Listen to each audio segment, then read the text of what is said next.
You want to give a gift to someone this Christmas time, but they already have all of the Restless merch. Well, first off, I doubt that. You should check the new Christmas drop.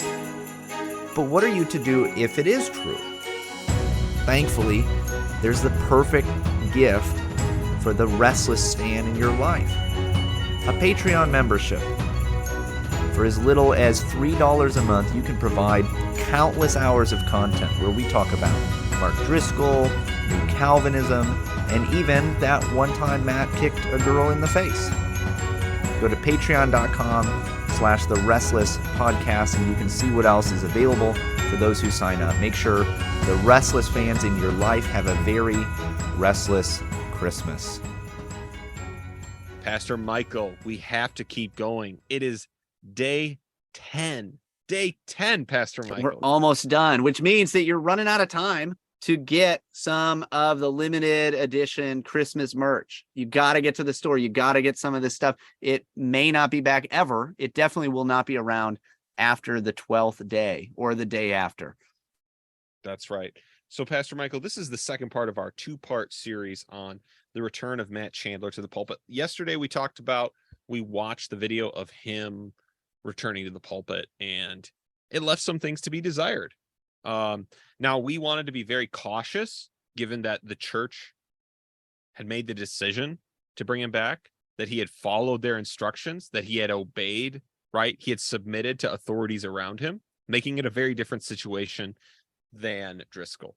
However, today, we want to cover some of R. Scott Clark's article to help people understand why ecclesiology matters. So, Pastor Michael, we say that often. We actually have that merch in our store.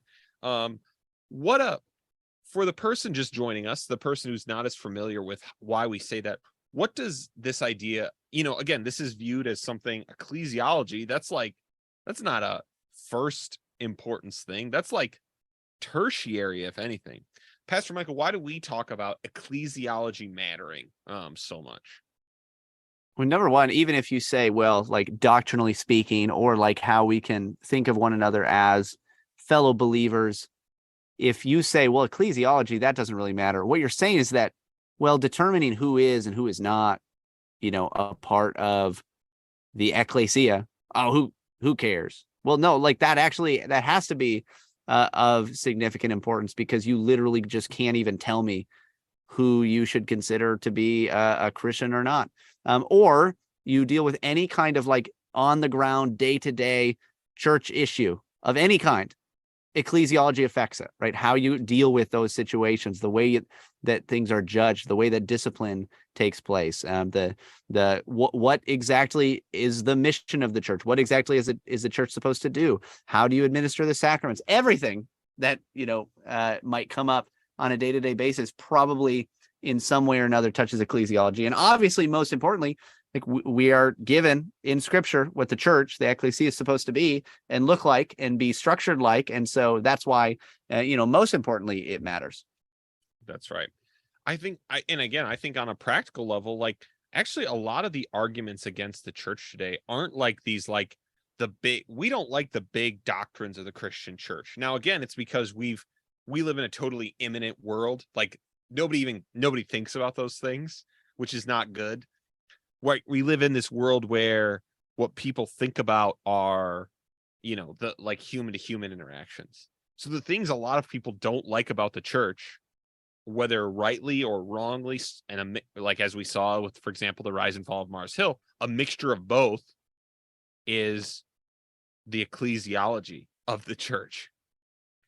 And so I think it matters, right? It matters. This is Jesus's church, right? He gets to choose how it's set up. Yep. And so I think I just thought that Dr. Clark wrote an article, and I think it's just a very interesting case study thinking about how would have the Presbyterian and Reformed churches handled whatever happened with Chandler. And so the first thing he points out is that the Village Church is part of the Acts 29 network. This is not a denomination. This is not a federation.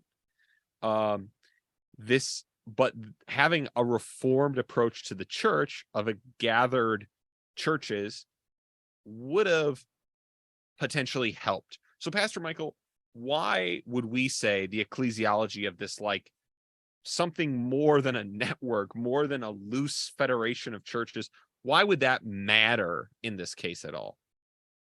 Yeah, so the best thing that anybody, or the only thing, the only shall we say power that anyone would have in, say, like another Acts 29 church in this situation, being that they don't have any kind of actual ecclesiastical connection, is that it's just like the power of influence, right? So maybe another popular guy in Acts 29 could say, I've got real questions about this. I'm calling Matt Chandler and I'm calling the elders, and I'm going to deal with this. And if they don't deal with it, then I'm going to like vocally talk about it or put something online or something like that. But there's no actual ecclesiastical power to do anything in any case, right? To actually look into it. Whereas, say you had a more Presbyterian Reformed kind of government, or even if you had more of a like an Episcopalian type structure, right? You have somebody or someone or a group of someone's who can look into this, who could be notified about it and find out, hey, is the church handling this well? There are other levels of appeal, in other words, and it doesn't just end at, well, like he said he's okay, and the couple of guys that are elders with him, and obviously the village church has more than a couple of guys as elders. I don't know what their actual structure is. I don't know who has what power. I don't know what it's like there. But if they are elder led in some capacity, they have a bunch of elders. But that it just stops there. That's it. If anybody else outside of the church has questions or they think that it wasn't handled right, doesn't matter. There's nothing that you can do about it except via influence. That's right. And so as we look at this article, we're obviously not going to read. I'll link it in the show notes if you'd like to do it. Pastor Michael, please feel free to add in things about the PCA's polity, which is found in the Book of Church Order, which is a wonderful book. Again, a thing we should be thankful for in Reformed polity is that we are not inventing it as we go. Yeah. This is a book that has obviously been edited much over time. It is not an errant. It is something, right? Like we vow to defend the scriptures. We must love and confess the confessions, and we need to like the Book of Church Order. It's wise advice on the discipline of the church. And we have portions of it that come from the early American Presbyterians. This book is based on John Knox's Book of Discipline, right? So this book has wisdom from the church throughout the world, right? And so please feel free if you think of anything as I walk through some of the steps that we would have had. So first, obviously, we're going to assume that what we've been told is the case, right? This pastor has been exchanging quote unquote unwise DMs with a woman who's not his wife. Some kind of over familiarity, that is not, obviously, as they said, not sexual in nature. Whatever that means, we don't know, right? And we will come to why that might be part of the problem, this lack of any transparency. So Dr. Clark gives kudos to the first person who apparently approached someone at the village church. So one of the things we would say is that what would happen if this person who approached Matt Chandler or anyone, what could happen is, well, in a Presbyterian and Reformed church, this person could write to their session and request to appear to make their concerns known. Mm-hmm. So Pastor Michael, I think that's likely if interpersonally, right, these things weren't going anywhere, this is what they could do. And obviously, if the local elders weren't taking up the matter, they could complain to the regional, right? They could complain to their assembly. Now, of course, these things can go all the way to the national, the General Assembly, though probably is unlikely. I think I'll just say, I think this gives a individual congregant a lot of protection, mm-hmm. right? That their concerns can be taken up with not only the group of men in their church, if for some reason, right, like, let's say they're all the protect the brand guys, I can have it taken to the larger group of elders.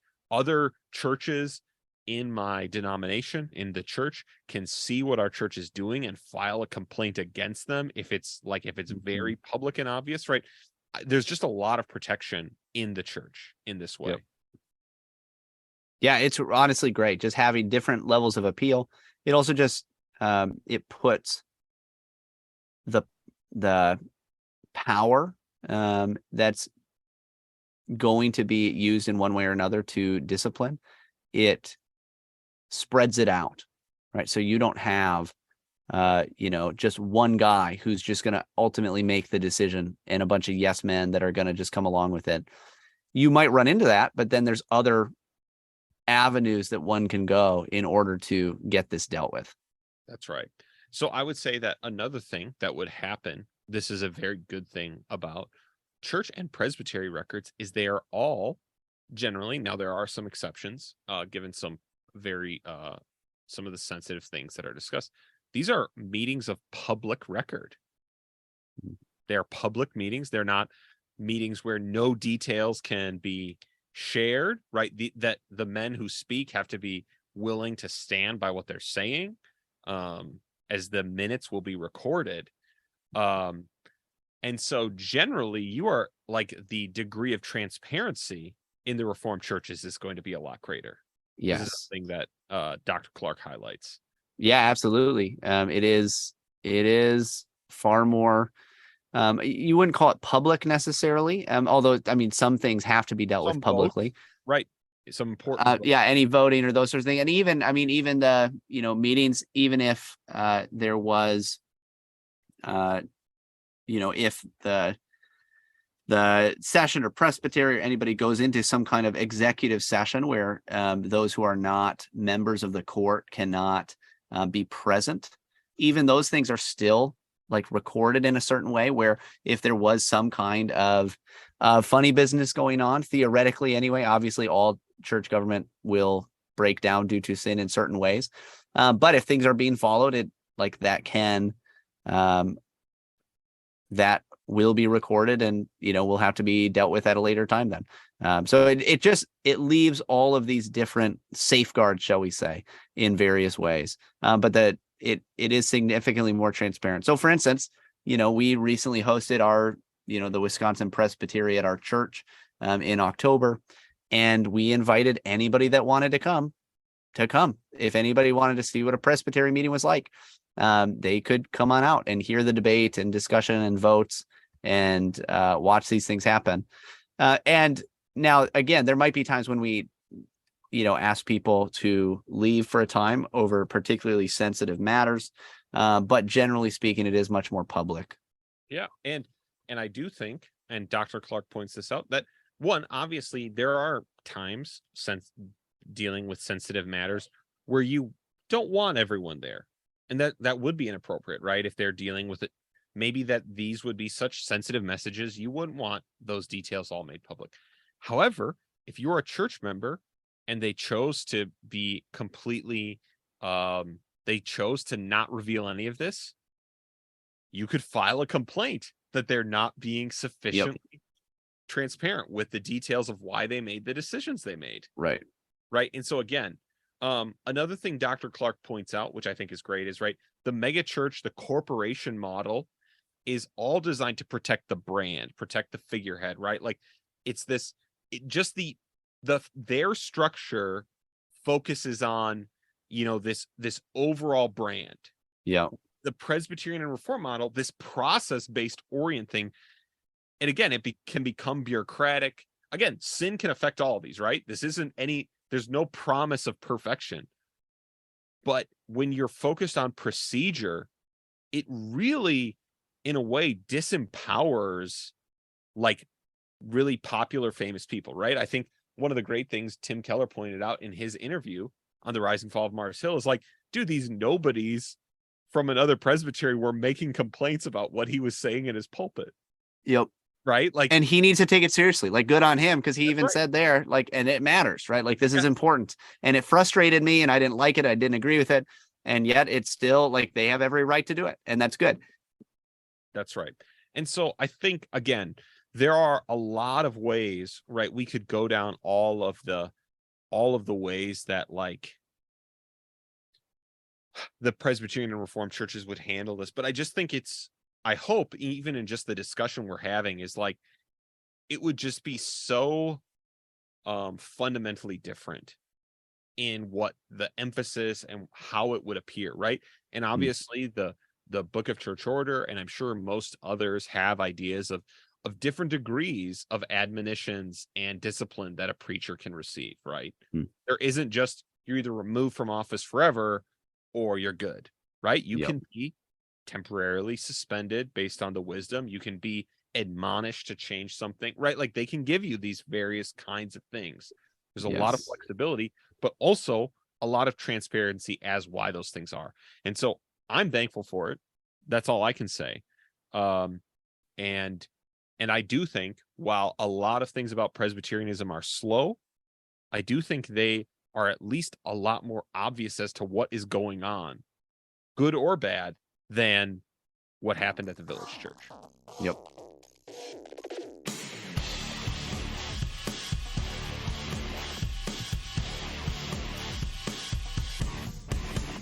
The 12 Days of Restless carry on tomorrow. Hey, would you rate and review this show if you haven't yet? It'd be a huge help to us.